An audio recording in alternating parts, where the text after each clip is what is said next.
Kekalkan Al-Quran sebagai imam kita, semoga kembali di dalam petunjuknya. Kalamullah hidayah bagi kita, diberikan Jibril kepada. Kekalkan Al-Quran sebagai imam kita, semoga kembali di dalam petunjuk. لقد نصرکم اللہ فی مواطن کثیرۃ، یقیناً اللہ تمہاری بہت سے جنگ کے میدانوں میں مدد کر چکا. ویوم حنین، اور حنین کے روز بھی. اذ اعجبتکم کثرتکم، جب تمہیں تمہاری کثرت نے خوش فہمی میں مبتلا کر دیا تھا. فلم تغنی عنکم شیئا، بس وہ کثرت تمہارے کچھ بھی کام نہ آئی. وضاقت علیکم الارض بما رحبت، اور زمین جو بڑی کشادہ تھی وہ اپنی کشادگی کے باوجود تم پر تنگ ہو گئی. ثم ولیتم مدبرین، پھر تم پیٹ پھیر کر بھاگنے والے ہو گئے. یعنی ہوا یہ کہ حنین کے روز جو ہے وہ مسلمانوں کی تعداد زیادہ تھی.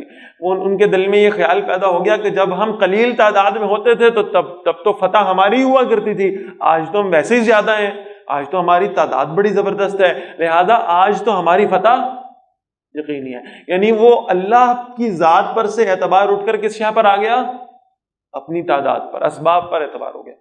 ثم انزل اللہ سکینتہ علی رسولہ، پھر اللہ نے سکینت نازل فرمائی اپنے رسول پر صلی اللہ علیہ وسلم، وعلی المؤمنین، اور ایمان والوں پر، وانزل جنودا لم تروها، اور اس نے وہ لشکر نازل کیا جنہیں تم دیکھتے نہیں تھے. یعنی ایک دفعہ تو مسلمانوں کو ایک جھٹکا لگ گیا، ایک بات سمجھ میں آ گئی کہ اوہو ہم غلط کر بیٹھے اور ہم نے اسباب پر توکل کر لیا.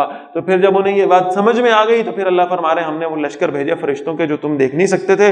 وعذب الذین کفروا، اور اس نے سزا دی ان لوگوں کو جنہوں نے کفر کیا. وذلک جزاء الکافرین، اور یہی کافروں کا بدلہ ہے. ثم یتوب اللہ من بعد ذلک علی من یشاء، پھر نظر کرم فرمائے گا اللہ اس کے بعد جس پر چاہے گا. واللہ غفور رحیم، اور اللہ بہت بخشنے والا اور ہمیشہ رحم فرمانے والا ہے. یا ایھا الذین آمنوا، ایمان والو، انما المشرکون نجس، بے شک مشرک ناپاک لوگ ہیں. فلا یقربوا المسجد الحرام بعد عامهم ھذا، تم اس سال کے بعد وہ مسجد حرام کے قریب بھی نہ آنے پائے. شرک کرنے والوں کے مسجد حرام میں داخلے پر پابندی. وَإِنْ خِفْتُمْ عَيْلًا، اور اگر تم تنگ دستی سے ڈرتے ہو، تمہیں لگتا ہے کہ اچھا وہ تمہارا جو حج سے جو تمہارے ایکسپینسز پورے ہو رہے ہیں وہ کم ہو جائیں گے. فَسَوْفَ يُغْنِيكُمُ اللَّهُ مِنْ فَضْلِهِ إِنْ شَاءَ، تو اللہ تمہیں اپنے فضل سے اگر چاہے گا تو جلد ہی غنی کر دے گا. ان اللہ علیم حکیم، بے شک اللہ سب کچھ جاننے والا اور کمال حکمت والا ہے. قاتل الذین لا یؤمنون باللہ ولا بالیوم الآخر، جنگ کرو ان سے جو نہ اللہ پر ایمان لاتے ہیں اور نہ آخرت کے دن پر. ولا یحرمون ما حرم اللہ ورسولہ، اور حرام نہیں سمجھتے جسے حرام کیا اللہ اور اس کے رسول صلی اللہ علیہ وسلم نے. ولا یدینون دین الحق، اور سچے دین کو قبول بھی نہیں کرتے. من الذین اوتوا الکتاب، ان لوگوں میں سے جنہیں کتاب دی گئی ہے. حتی یعطوا الجزیۃ عن ید، یہاں تک کہ وہ جزیہ دیں اپنے ہاتھ سے. وہم صاغرون، اور اس حال میں کہ وہ ذلیل ہو چکے. وقالت الیہود عزیر ابن اللہ، اور یہودی نے کہا عزیر علیہ السلام اللہ کے بیٹے ہیں، معاذ اللہ. وقالت النصارى المسیح ابن اللہ، اور نصرانیوں نے کہا مسیح علیہ السلام اللہ کے بیٹے ہیں، معاذ اللہ. ذالک قولہم بافواہہم، یہ ان کا کہنا ہے اپنے منہ سے. یضاہئون قول الذین کفروا من قبل، یہ نقل کر رہے ہیں ان لوگوں کے قول کی جنہوں نے ان سے پہلے کفر کیا. قاتلہم اللہ، اللہ انہیں ہلاک کرے. انا یؤفکون، یہ کہاں بہکائے چلے جا رہے ہیں. اتخذوا احبارهم ورهبانهم اربابا من دون اللہ والمسیح ابن مریم، انہوں نے سمجھ لیا، بنا لیا اپنے علماء اور اپنے راہبوں کو اور خود مسیح ابن مریم علیہ السلام کو بھی اربابا من دون اللہ. ارباب رب کی جمع ہے، رب کی جمع. انہوں نے اللہ کو چھوڑ کر اپنے علماء کو، اپنے درویشوں کو، اپنے پیروں فقیروں کو رب سمجھ لیا. اب یہاں تک تو آپ کہہ سکتے ہیں کہ حضرت عیسیٰ علیہ السلام کے حوالے سے ان کا عقیدہ یہ تھا کہ وہ انہیں خدا سمجھتے تھے، لیکن کیا کبھی نصرانیوں نے، کبھی عیسائیوں نے اپنے علماء کو رب مانا؟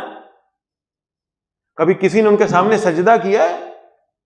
کبھی کسی نے یہ کہا ہو کہ یہ حاجت روا اور مشکل کشا؟ ایسا ہوا ہے؟ نہیں، تاریخ میں کوئی ایسی مثال آپ کو نہیں ملے گی. اس سے مراد یہ ہے کہ اصل میں انہوں نے اپنے علماء اور اپنے راہبوں کو ایسے سمجھ لیا تھا گویا یہ خدا ہیں، تو جو حکم وہ دیا کرتے تھے اس پر عمل کر دیا کرتے تھے، اور جس سے وہ روکا کرتے تھے اس سے رک جایا کرتے تھے۔ یہ اختیار جو خالصتاً اللہ کا تھا کہ اللہ کے حکم پہ عمل کیا جاتا ہے، انہوں نے اصل میں یہ اختیار اپنے علماء اور راہبوں کو دے دیا تھا۔ وَمَا أُمِرُوا إِلَّا لِيَعْبُدُوا إِلَٰهًا وَاحِدًا، حالانکہ انہیں حکم نہیں دیا گیا تھا مگر اس بات کا کہ وہ اللہ وحدہ لا شریک کی بندگی کریں۔ لا الہ الا ہو، اس کے سوا کوئی معبود نہیں ہے۔ سبحانہ عما یشرکون، پاک ہے وہ اس چیز سے جنہیں وہ شریک بناتے ہیں۔ یریدون ان یطفئوا نور اللہ بافواہہم۔ یہ وہ اب آیات آ رہی ہیں جو قرآن مجید میں ہم انشاءاللہ بار بار پڑھیں گے۔ یہ چاہتے ہیں کہ اللہ کے نور کو اپنے منہ کی پھونکوں سے بجھا دیں۔ وَيَابَ اللَّهُ إِلَّا أَن يُتِمَّ نُورَهُ، حالانکہ اللہ کیا چاہتا ہے؟ اللہ اپنے نور کا اتمام کرے گا۔ وَلَوْ كَرِهَ الْكَافِرُونَ، اگرچہ کافروں کو کتنا ہی برا کیوں نہ لگے۔ اچھا، اب یہ منہ کی پھونکوں سے بجھانے والا کیا معاملہ ہے؟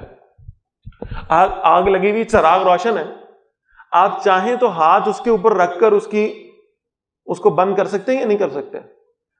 اس آگ کے شعلے کو اپنے ہاتھوں سے مسل سکتے ہیں اور اس کو ختم کر سکتے ہیں نہیں کر سکتے، لیکن آپ کو خوف ہے، اور خوف کیا ہے؟ کہ وہ شعلہ آپ کے ہاتھ کو جلا دے گا، اس لیے آپ دور سے کھڑے ہو کر اس پر پھونک مارتے ہیں تاکہ اس شعلے کی حدت سے، اس کی حرارت سے میرے ہاتھ جلنے نہ پائیں، مجھے نقصان نہ ہونے پائے۔ ان یہودیوں کو ہمیشہ اس بات کا خوف رہے گا بہرحال کہ یہ مسلمانوں پر، ایمان والوں پر ڈائریکٹ آ کر حملہ آور نہیں ہوں گے، بلکہ یہ چاہیں گے کہ کسی طریقے سے ایسی سازشیں کریں، کسی طریقے سے بیک اینڈ پہ رہ کر عیسائیوں کو آگے کر دیں اور ان کے ہاتھوں سے مسلمانوں کے خلاف سارا کچھ کروائیں۔ آج بھی آپ دیکھیں کہ اگر کہیں پر امریکہ لڑ رہا ہوگا تو پیچھے پالیسی ساز کون ہے؟ اسرائیل ہے، جو اتنے سال پہلے علامہ اقبال رحمۃ اللہ علیہ نے جس کا ادراک کر لیا تھا نا کہ فرنگ کی رگے جاں پنجائے یہود میں ہے، ان کی جان تو اصل میں یہودیوں کے ہاتھوں میں ہے۔ پریزیڈنٹ آف یونائٹڈ اسٹیٹس تب تک نامینیٹ نہیں ہو سکتا جب تک اسے اسرائیل پسند نہیں کر لیتا۔ تو یہ ہمیشہ پیچھے بیٹھ کر چاہتے ہیں کہ کسی نہ کسی طریقے سے ایسی سازشیں کرتے رہیں کہ اسلام کے اس چراغ کو، اس کی روشنی کو بجھا دیں اپنے منہ کی پھونکوں سے۔ لیکن اب جواب کیا ہے یہ سن لیں۔ نور خدا ہے کفر کی حرکت پہ خندہ زن، پھونکوں سے یہ چراغ بجھایا نہ جائے گا۔ اللہ کے نور کو پھونکوں سے بجھایا نہیں جا سکتا۔ ہاں یہ ضرور ہوتا ہے کہ جب پھونکیں ماری جائیں تو وہ چراغ تھوڑا سا ڈگمگا جاتا ہے، لرز جاتا ہے، اپنی جگہ سے ہل جاتا ہے آگے پیچھے، کچھ تھوڑی سی فلکچویشن اس کے شعلے میں آ جاتی ہے، لیکن بند نہیں ہوگا۔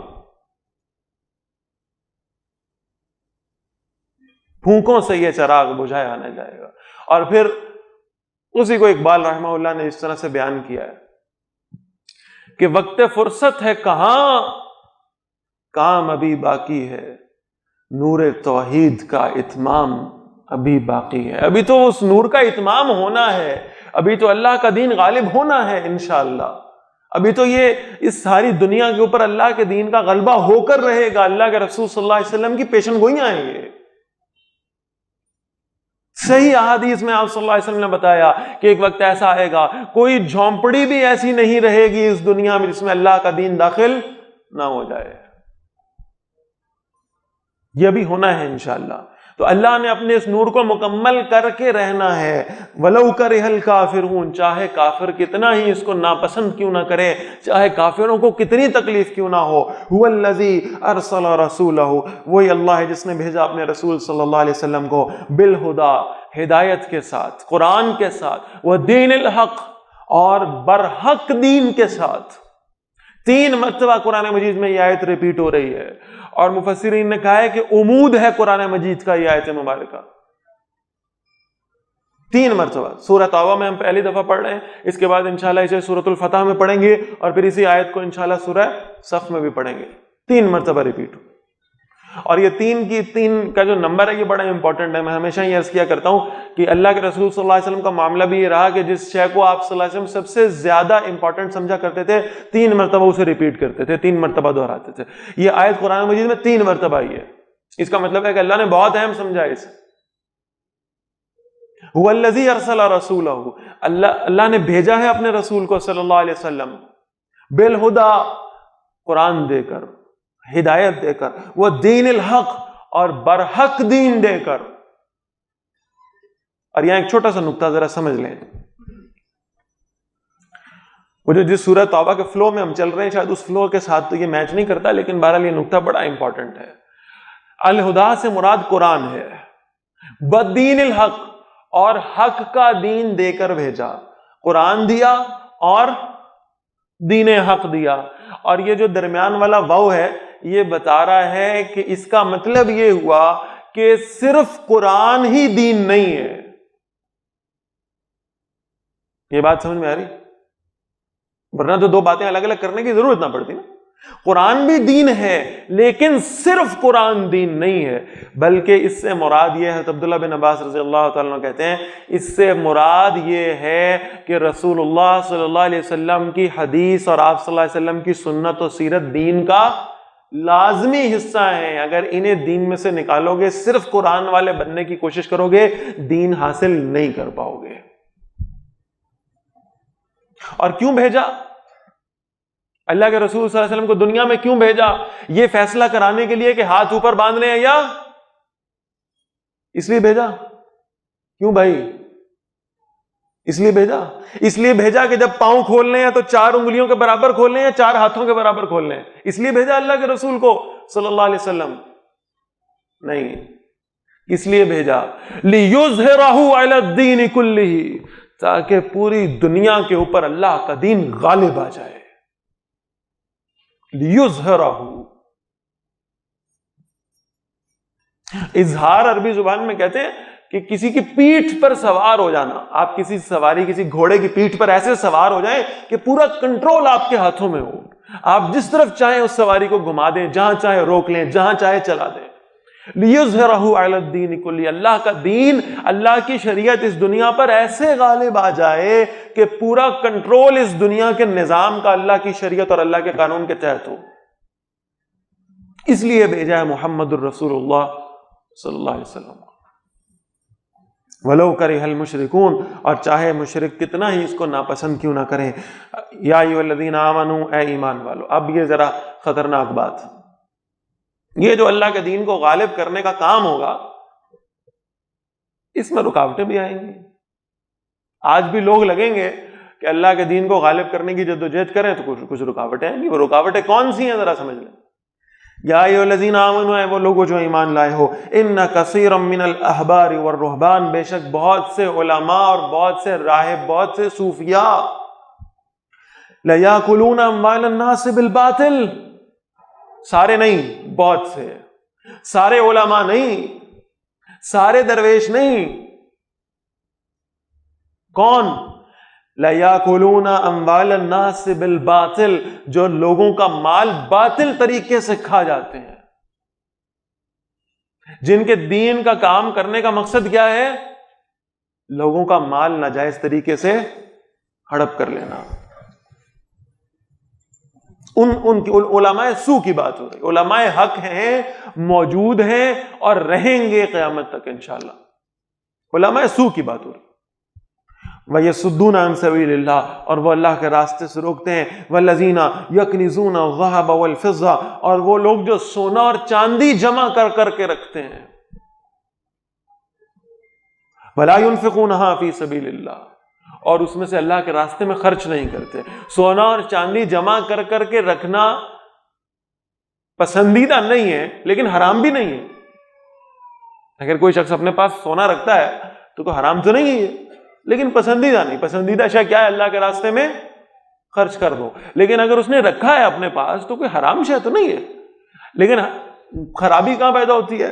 وَلَا يُنْفِقُونَهَا فِي سَبِيلِ اللَّهِ، اس میں سے اللہ کے راستے میں خرچ نہیں کرتے، جمع کری جا رہے ہیں، جمع کری جا رہے ہیں، جمع کری جا رہے ہیں، خرچ نہیں کر رہے اسے اللہ کے راستے میں۔ فَبَشِّرْهُمْ بِعَذَابٍ عَلِيمٍ، تو نبی صلی اللہ علیہ وسلم یہ وہ لوگ ہیں جو اللہ کے دین کے غلبے کے راستے میں رکاوٹ بننے والے ہیں، ان کو دردناک عذاب کی بشارت دیں۔ اور وہ عذاب کیسا ہوگا؟ یوم یحمى علیہا فی نار جہنم، جس دن ہم اس سونے چاندی کو جو انہوں نے جمع کر کر کے رکھا تھا، اس سونے چاندی کو ہم آگ میں پگھلائیں گے، مولٹن گولڈ، اس کو پگھلا دیں۔ اتنی وہ، آپ کبھی سونے کا اور چاندی کا جا کے وہ کیا کہتے ہیں کہ میلٹنگ پوائنٹ ڈھونڈے نا، کتنے ٹیمپریچر پہ ہوتا ہے، کتنا ہائی ٹیمپریچر ہے جہاں پہ جا کے سونا پگھلے گا۔ اللہ فرما رہے ہیں ہم اسے پگھلائیں گے، تپائیں گے اس کو آگ میں، اور پھر فَتُقْوَى بِهَا جِبَاهُهُمْ وَجُنُوبُهُمْ وَظُهُورُهُمْ، اور پھر اس سونے چاندی سے جو انہوں نے جمع کیا ہوا تھا، ہم قیامت کے روز ان کی پیشانیاں اور ان کے پہلو اور ان کی پشتوں کو داغیں گے۔ هَذَا مَا كَنَزْتُمْ لِأَنفُسِكُمْ، اور انہیں کہا جائے گا یہ ہے جو تم جمع کر کر کے رکھتے تھے، فَذُوقُوا مَا كُنتُمْ تَكْنِزُونَ، آج اپنی جمع پونجی کا مزہ چکھو۔ ان عدت الشہور عند اللہ 12 شہرا فی کتاب اللہ، بے شک مہینوں کی گنتی اللہ کی نزدیک، اللہ کی تقویم میں 12 مہینے۔ یوم خلق السماوات والارض، جس روز سے اس نے آسمان اور زمین کو پیدا فرمایا، منہا 4 حرم، ان میں سے 4 مہینے حرمت والے ہیں، ذالک الدین القیم، یہی سیدھا دین ہے، فلا تظلموا فیہن انفسکم، تو ان 4 مہینوں میں اپنی جانوں پر ظلم نہ کرو، وقاتلوا المشرکین کافہ، اور مشرکوں سے ہر حال میں لڑو، کما یقاتلونکم کافہ، جیسے وہ تم سے ہر حالت میں لڑتے ہیں، واعلموا، اور جان لو، ان اللہ مع المتقین، بے شک اللہ پرہیزگاروں کے ساتھ۔ انما النسیء زیادۃ فی الکفر، در حقیقت مہینوں کو آگے پیچھے کرنا کفر میں زیادتی ہے۔ یضل بہ الذین کفروا، یہ گمراہ کیے جاتے ہیں اس سے وہ لوگ جنہوں نے کفر کیا۔ یحلونہ عاما ویحرمونہ عاما، حلال کر دیتے ہیں ایک ماہ کو ایک سال، اور اسی کو دوسرے سال میں حرام کر دیتے ہیں۔ وہ اب کرتے یہ تھے کہ جہاں انہیں محسوس ہو رہا ہوتا تھا کہ یہ حرمت والے یہ مہینے آ رہے ہیں اور ان میں جو ہے نا وہ یعنی ہم لڑائی کرنا چاہ رہے ہیں، تو کہتے تھے اچھا اب یہ حرمت والے مہینے، اب ان کی ترتیب اس سال بدل گئی، یہ اب آگے چلے گئے، یعنی ان کو اپنی مرضی سے چینج کر کے ان میں جنگ کرنے کے امکانات پیدا کر لیتے تھے۔ آپ کہیں گے اللہ نے آیت ہی قرآن میں رکھ دی، اور مطلب آج تو ایسا کوئی سسٹم نہیں ہے کہ کوئی مہینوں کو آگے پیچھے کرنے کا معاملہ ہو۔ میں بھی اس پہ بڑا سوچا کرتا تھا کہ اس کی آج کے دور میں اس کی کیا وضاحت ہو سکتی ہے، لیکن بہرحال ابھی چند دن پہلے ایک فتویٰ سامنے آیا، کس کا ہے آپ خود پہنچ جائیں گے انشاءاللہ، میرے بتانے کی ضرورت نہیں پڑے گی، ایسی شخصیات شاذ و نادر ہی ہزاروں سال نرگس اپنی بے نوری پر ہوتی ہے۔ بڑی مشکل سے ہوتا ہے چمن میں دیدہ ور پیدا، تو ایک دیدہ ور صاحب نے فرمایا کہ اگر روزے گرمی میں آ جائیں تو آپ گرمی کے روزے نہ رکھیں، کسی اور مہینے میں رکھ لیا کریں، رمضان آگے پیچھے کر لیں۔ سمجھ آ گئی کہ نہیں آئی؟ بڑی مشکل سے ہوتا ہے چمن میں دیدہ ور پیدا، ایسے دیدہ ور بڑی مشکل سے ہی پیدا ہوتا ہے بھائی۔ کہہ رہے ہیں رمضان کے روزے رمضان میں نہ رکھیں، کسی سردیوں والے مہینے میں جب آپ کو اپنی طبیعت اچھی محسوس ہو رہی ہے اور آسان محسوس ہو رہے ہیں روزے، تب رکھ لیں، کوئی بات نہیں۔ رمضان میں روزے رکھنا کوئی فرض تھوڑی، اللہ نے قرآن میں کہا ہے ہم نے روزے فرض کیے ہیں، رمضان کے کیے، یہ کہاں لکھا ہے؟ کہیں بھی نہیں ہے۔ لہٰذا آپ رمضان والے روزے، اگر رمضان گرمیوں میں آ جائے تو آپ سردیوں کے کسی مہینے میں روزے رکھ لیجیے۔ چلو، جب آپ ایسے شاہکار قسم کے فتاویٰ سنیں گے تو آپ کو محسوس ہوگا کہ واقعی بڑی مشکل سے ہوتا ہے چمن میں دیدہ ور پیدا، ٹھیک ہے۔ تو فرمایا جو مہینوں کو آگے پیچھے کرتے ہیں، جو ان میں زیادتی کرتے ہیں، جو ان کی گنتی آگے پیچھے کرتے ہیں، گمراہ کر دیے گئے ہیں۔ لِيُوَاطِعُوا عِدَّةَ مَا حَرَّمَ اللَّهُ، تاکہ پوری کر لیں گنتی ان مہینوں کی جنہیں اللہ نے حرام کیا۔ فَيُحِلُّ مَا حَرَّمَ اللَّهُ، تو حلال کر لیتے ہیں اسے جسے اللہ نے حرام کیا ہے۔ زُيِّنَ لَهُمْ سُوءُ أَعْمَالِهِمْ، خوشنما کر دی گئی ہے ان کے لیے ان کے اعمال کی برائی۔ وَاللَّهُ لَا يَهْدِي الْقَوْمَ الْكَافِرِينَ، اور اللہ کافر لوگوں کو ہدایت نہیں دیتا۔ يَا أَيُّهَا الَّذِينَ آمَنُوا، ایمان والو، مَا لَكُمْ إِذَا قِيلَ لَكُمُ انفِرُوا فِي سَبِيلِ اللَّهِ، کیا ہے تمہیں جب تمہیں کہا جاتا ہے نکلو اللہ کے راستے میں، اثاقلتم الی الارض، تم زمین کی طرف بوجھل ہو جاتے ہو. ارضیتم بالحیات الدنیا من الاخرہ، کیا تم دنیا کی زندگی پر راضی ہو گئے ہو آخرت کے مقابلے میں؟ فما متاع الحیات الدنیا فی الاخرۃ الا قلیل، بس دنیا کی زندگی کا فائدہ آخرت کے مقابلے میں بہت تھوڑا سا ہے. الا تنفروا، اگر تم نہیں نکلو گے، يعذبكم عذابا علیما، اللہ تمہیں دردناک عذاب دے گا. وَيَسْتَبْدِلْ قَوْمًا غَيْرَكُمْ، اور اللہ تمہارے ساتھ کسی اور قوم کو بدل کے لے آئے گا. وَلَا تَضُرُّهُ شَيْئًا، اور تم اس کا کچھ بھی نہیں بگاڑ سکو گے. وَاللَّهُ عَلَىٰ كُلِّ شَيْءٍ قَدِيرٌ، اللہ ہر چیز پر پوری قدرت رکھنے والا ہے. اب یہ اصل میں غزوہ تبوک کی بات آ رہی ہے. اب آگے ہم جو آیات پڑھیں گے، کچھ آیات غزوہ تبوک سے پہلے نازل ہوئی، کچھ دوران سفر، اور کچھ غزوہ تبوک کے بعد. تھوڑا سا اس کا جو مشکلات اور یعنی مصائب آئے غزوہ تبوک میں، اس کو ذرا سمجھ لیں. ایک تو بہرحال یہ کہ شدید گرمی کا موسم تھا، شدید گرمی. دوسری بات یہ تھی کہ وقت کی سپر پاور سے مقابلہ کرنے جانا تھا، ٹھیک، اور بہت بڑی فوج ہوتی، اور اس کا خوف بھی اور سب کچھ بھی اپنی جگہ پہ. اور پھر تیسری بات یہ تھی کہ سارا سال محنت کر کے کھجور کے باغوں میں اب آ کر ان کھجوروں کو، اس فصل کو کاٹنے کا وقت آ گیا تھا. اور اب اگر سفر پہ چل پڑتے تو کئی مہینوں کا سفر ہوتا آنے جانے کا، اور بہرحال یہ کہ وہ کھجوریں جو ہیں وہ واپس آنے تک خراب ہونے کا امکان ہوتا، فصل خراب ہو جاتی. لہٰذا اس وقت غزوہ تبوک کے موقع پر اللہ کے راستے میں نکلنا یہ بڑا مشکل کام تھا.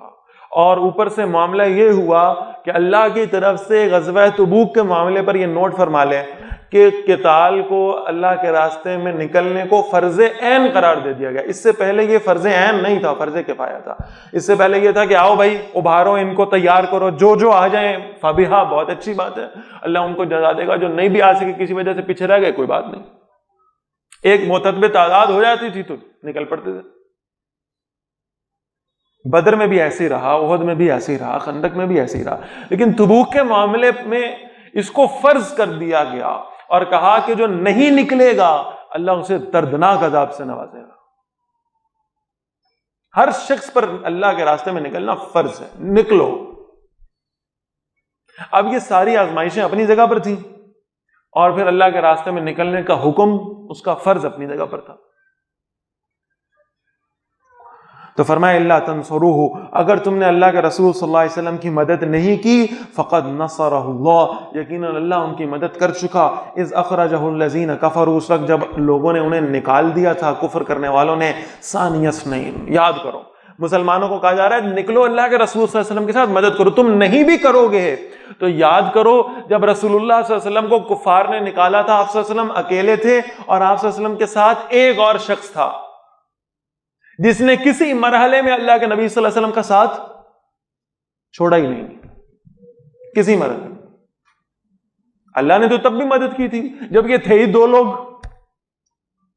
جب یہ تھے ہی دو لوگ. یہ تم اللہ کے نبی کے مددگار بن جاؤ گے تو اس کا فائدہ تمہیں ہے، ورنہ جب یہ صرف دو لوگ تھے اذ ہما فی الغار، جب یہ دونوں غار میں تھے، غار ثور، ہجرت کی رات، بڑی عجیب کیفیت، بڑی عجیب کیفیت. حضرت ابوبکر رضی اللہ تعالیٰ عنہ کو اللہ کے رسول صلی اللہ علیہ وسلم خود تشریف لائے اور کہا کہ ابوبکر ہم نے اب چلنا ہے، تیار ہو جائے. حضرت ابوبکر رضی اللہ عنہ کے گھر میں ایک بوڑھا باپ ہے، اس وقت تک مسلمان نہیں ہوئے تھے، بعد میں مسلمان ہو گئے. حضرت ابوبکر رضی اللہ عنہ کے والد، ان کا اصل نام عثمان تھا، ابو قحافہ ان کی کنیت تھی رضی اللہ تعالیٰ عنہ، بعد میں مسلمان ہو گئے تھے. اور وہ یعنی تقریباً نابینا تھے، آنکھوں کی بینائی چلی گئی تھی، اور دو بچیاں تھیں، حضرت اسماء اور حضرت عائشہ رضی اللہ تعالیٰ عنہ. تو حضرت ابوبکر رضی اللہ عنہ نے زیادہ سفر لیا، گھر میں جو کچھ جمع کیا ہوا تھا وہ لیا، اور یہ نہیں پرواہ کی کہ بوڑھے باپ کا کیا کروں اور بچیوں کا کیا کروں. نکل پڑے اللہ کے رسول صلی اللہ علیہ وسلم کے پاس. کسی نے پوچھا کہ بھائی، یہ روایت میں آتا ہے کہ والد نے پوچھا کہ آپ جو ہے وہ یہ گھر سے جو جا رہے ہیں آپ کی ہمیں کس کے سہارے چھوڑ کے جا رہے ہیں؟ تو حضرت ابوبکر رضی اللہ تعالیٰ نے فرمایا کہ آپ کو یہ پتہ نہیں ہے کہ مجھے لینے وہ شخص آیا ہے جس کو معراج پر لینے کے لیے جبرائیل خود آئے تھے، وہ شخصیت میرے دروازے پر ہے صلی اللہ علیہ وسلم، مجھے ان کے ساتھ روانہ ہونا۔ اور یہ سفر، یعنی میں تھوڑی سی اس کی تفصیل بس عرض کروں گا، یعنی یہ سفر شروع ہوا، آپ اندازہ کیجئے حضرت ابوبکر رضی اللہ تعالیٰ کے غلام تھے عامر بن فہرہ رضی اللہ تعالیٰ عنہ، وہ خادم تھے، وہ کھانا پہنچایا کرتے تھے، ساتھ ساتھ گائیڈ کیا کرتے تھے۔ اس سفر پہ نکلے، ہجرت کے سفر پہ، اور ایسے نکلے اللہ کے رسول صلی اللہ علیہ وسلم کے گھر کے باہر یہ سارے قریشی نوجوان ہر قبیلے سے ایک ایک جو ہے نا وہ مشٹنڈا لے کے انہوں نے رسول اللہ صلی اللہ علیہ وسلم کے گھر کے باہر کھڑا کر دیا تھا کہ رسول اللہ صلی اللہ علیہ وسلم گھر سے باہر تشریف لائیں گے تو آپ صلی اللہ علیہ وسلم کو قتل کر دیا جائے معاذ اللہ۔ تو اللہ نے اپنے نبی کو وحی کے ذریعے اس کی خبر دی۔ اللہ کے رسول صلی اللہ علیہ وسلم نے اس ہجرت کی رات میں بھی جب یہ لوگ قتل کرنے کے لیے دروازے کے باہر کھڑے ہیں، اللہ کے رسول صلی اللہ علیہ وسلم نے حضرت علی رضی اللہ تعالیٰ عنہ کو تلقین کی، علی ان کی امانتیں میرے پاس ہیں، وہ امانتیں ان کو واپس لوٹا کر آنا۔ اور پھر حضرت علی رضی اللہ تعالیٰ عنہ کو اپنے بستر پہ سلایا۔ یہ بہت بہت بڑا درجہ ہے حضرت علی رضی اللہ تعالیٰ عنہ کی، بہت بڑی فضیلتوں میں سے ایک فضیلت ہے کہ حضرت علی رضی اللہ تعالیٰ عنہ کو حضور صلی اللہ علیہ وسلم نے اپنے بستر پہ سلایا، اور خود آپ صلی اللہ علیہ وسلم وہاں سے سورہ یاسین کی تلاوت کرتے ہوئے ان کے درمیان میں سے نکل گئے، ان کو پتہ بھی نہیں چلا۔ اللہ نے ان کی آنکھوں پہ ایسا پردہ ڈالا کہ وہ تلواریں سونت کے کھڑے رہے، اور اللہ کے نبی صلی اللہ علیہ وسلم ان کے درمیان میں سے تشریف لے گئے، حضرت ابوبکر رضی اللہ عنہ کو ساتھ لیا، سفر شروع ہوا۔ میں بالکل مختصر کر رہا ہوں، وقت نہیں ہے زیادہ تفصیل عرض کرنے کا۔ یہ سفر شروع ہوا اور راستے میں غار ثور کا موقع آیا، جس کی آیت اس طرف اشارہ کر رہی، غار ثور۔ اب یہ غار ثور بلندی پر اور پہاڑ سے اوپر چڑھنا ہے۔ سواری کا بندوبست حضرت ابوبکر رضی اللہ تعالیٰ نے کیا ہوا تھا، لیکن اب ظاہر ہے کہ وہ سواری تو پہاڑ کے اوپر کیسے جائے گی، لہٰذا اللہ کے رسول صلی اللہ علیہ وسلم نے حضرت ابوبکر رضی اللہ تعالیٰ سے پوچھا، اگر ہم اوپر جانا چاہتے ہیں اور اس غار میں آرام کرنا چاہتے ہیں تو مجھے یہ بتائیں کہ اوپر جائیں گے کیسے، اوپر کیسے جائیں گے؟ تو حضرت ابوبکر رضی اللہ عنہ نیچے جھکے اور کہا، اللہ کے رسول صلی اللہ علیہ وسلم آپ میرے کندھوں پر سوار ہوں، آپ میرے کندھوں پر سوار ہوں۔ اللہ ہم سب کو اس مقام کی زیارت کے لیے لے جائے۔ اوکے پہاڑ اور اونچائی اور اتنی طوالت اور سب کچھ، اور حضرت ابوبکر رضی اللہ عنہ نے رسول اللہ صلی اللہ علیہ وسلم کو اپنے کندھوں پر اٹھایا اور کندھوں پر اٹھا کے غار ثور کی طرف گئے۔ غار کے باہر پہنچے، بالکل آپ نے میرے ساتھ ساتھ چلنا ہے۔ غار کے باہر پہنچے اور حضرت ابوبکر رضی اللہ عنہ نے اللہ کے نبی صلی اللہ علیہ وسلم کو اپنے کندھوں سے اتارا، پھر عرض کیا، اللہ کے نبی صلی اللہ علیہ وسلم آپ ذرا انتظار فرمائیے، اور خود حضرت ابوبکر رضی اللہ عنہ اندر چلے گئے۔ تھوڑی دیر کے بعد آواز آئی، اللہ کے نبی صلی اللہ علیہ وسلم نے پوچھا، حضرت ابوبکر رضی اللہ عنہ نے فرمایا، عرض کیا، اللہ کے نبی صلی اللہ علیہ وسلم اندر تشریف لے آئے۔ آپ صلی اللہ علیہ وسلم اندر تشریف لائے، دیکھا ابوبکر کے تن پہ قمیض نہیں ہے۔ پوچھا، ابوبکر یہ قمیض کہاں گئی رضی اللہ تعالیٰ عنہ؟ انہوں نے عرض کیا، اللہ کے نبی صلی اللہ علیہ وسلم میں غار میں اندر دیکھنے آیا تھا، اس کو صاف کرنے آیا تھا، میں دیکھنے آیا تھا کوئی جانور تو اندر نہیں ہے، اس میں چھوٹے چھوٹے سوراخ تھے، میں نے اپنی قمیض کو پھاڑا، پھر اس کے مختلف ٹکڑے کیے، پھر میں نے ان ٹکڑوں سے غار کے مختلف سوراخوں کو بند کر دیا تاکہ ان سوراخوں میں کوئی ایسا کیڑا مکوڑا، کوئی ایسا موذی جانور نہ ہو جو آپ کو نقصان پہنچا سکے۔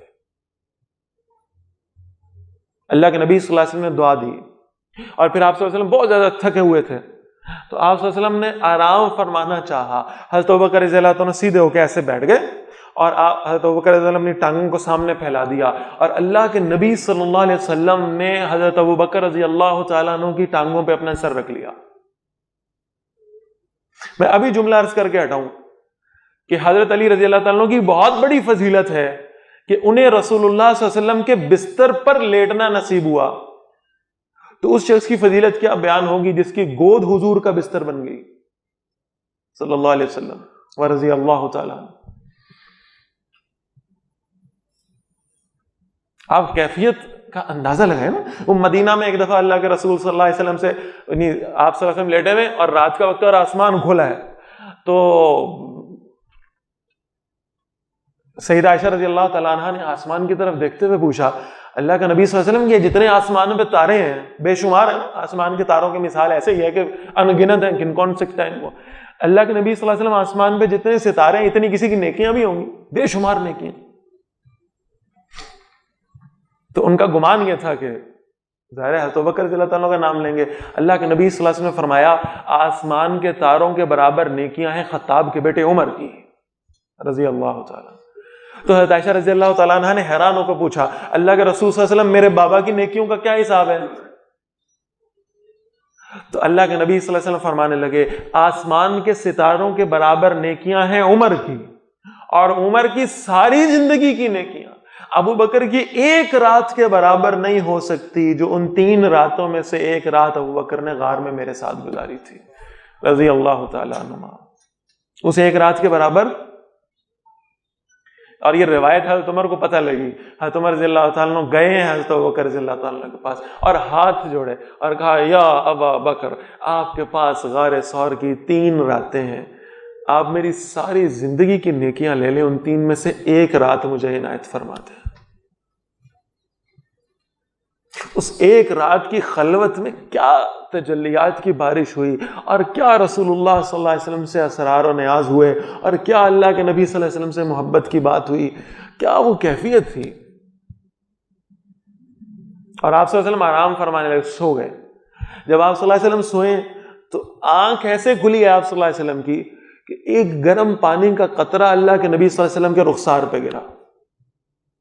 آپ صلی اللہ علیہ وسلم نے آنکھیں کھولیں، دیکھا حضرت ابوبکر رضی اللہ عنہ کی آنکھ سے وہ آنسو نکلا تھا اور حضور صلی اللہ علیہ وسلم کے رخسار مبارک پر گرا تھا. آپ صلی اللہ علیہ وسلم نے پوچھا ابوبکر تم کیوں روتے ہو؟ عرض کیا اللہ کے رسول صلی اللہ علیہ وسلم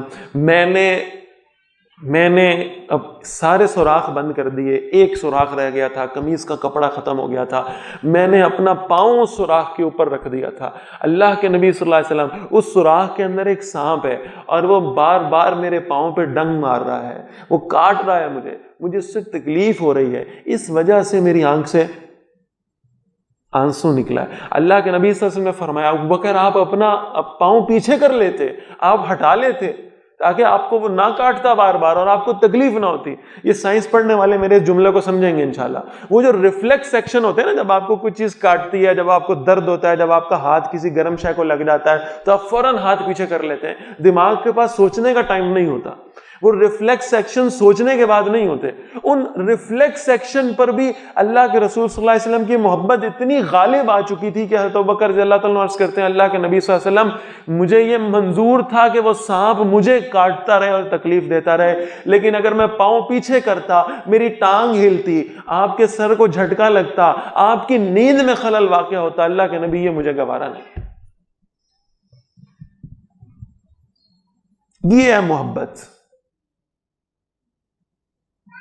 یہ محبت نہیں ہے کہ ہم اپنے ہاتھوں سے سنتوں کو ذبح کرتے ہیں اور پھر دعویٰ کرتے ہیں ہم اللہ کے نبی سے محبت کرنے والے.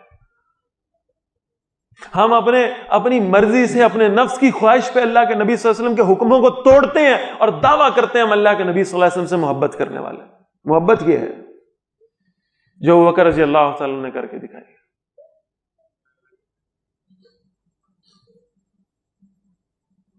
اور بڑا خوبصورت جملہ لکھا سید عطا اللہ شاہ بخاری رحمۃ اللہ علیہ نے، میں ہر دفعہ سناتا ہوں. وہ کہتے ہیں کہ اصل میں وہ جو سانپ تھا نا، وہ بار بار جو کاٹ رہا تھا وہ اس لیے کاٹ رہا تھا کہ حضرت ابوبکر رضی اللہ تعالیٰ نے اپنا پاؤں پیچھے کریں اور وہ بھی باہر نکل کر رسول اللہ کا دیدار کر لے صلی اللہ علیہ وسلم. اس لیے کر رہا تھا. اور پھر اس کے آگے جو جملہ ہے بڑا خوبصورت کہ اسے پیغام دیا اللہ نے کہ اگر تم رسول اللہ صلی اللہ علیہ وسلم تک پہنچنا چاہتے ہو تو پھر ابو بکر کے قدموں کو چومے بغیر نہیں پہنچ سکتے رضی اللہ تعالی. جب تک تم ان کی غلامی اختیار نہیں کرتے، جب تک تم ان کا طرز محبت اختیار نہیں کرتے، جب تک تم ان کا طریقہ اختیار نہیں کرتے، رسول اللہ تک پہنچنا ممکن نہیں ہے صلی اللہ علیہ وسلم.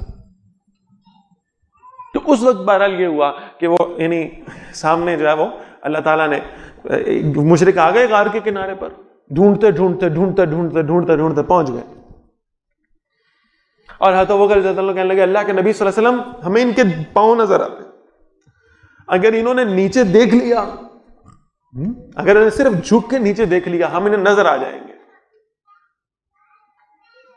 تو اس کا ذکر ہو رہا ہے. اتنا وہ خوبصورت لمحہ تھا اور اتنا زبردست وہاں ایمان کا مظاہرہ ہوا تھا. اذ یقول لصاحبہ، جب اللہ کے نبی صلی اللہ علیہ وسلم اپنے صاحب سے فرما رہے تھے، اپنے ساتھی سے، اپنے صحابی سے فرما رہے تھے، حضرت ابوبکر رضی اللہ تعالیٰ سے، لا تحزن، ابوبکر غم نہ کر، ان اللہ معنا، بے شک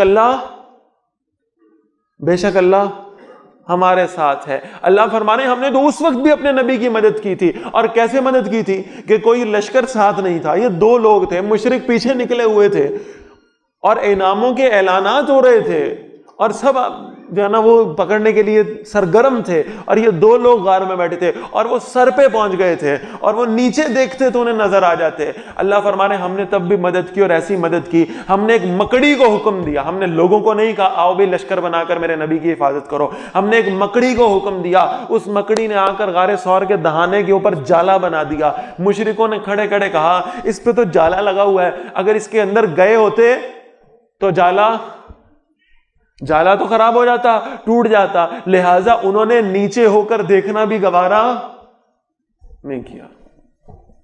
اللہ فرمانے ہم نے تو اپنے نبی کی تب بھی مدد فرمائی تھی، تم نہیں کرو گے تو اللہ اپنے دین کا پرچم جو ہے اس کو سرنگوں ہونے نہیں دے گا. یہ تمہارا فائدہ ہے اس میں کہ اللہ اور اللہ کے نبی صلی اللہ علیہ وسلم کے ساتھی بن جاؤ، ان کی مدد کرنے والے بن جاؤ، ان کے دین کو غلبہ دینے والے بن جاؤ.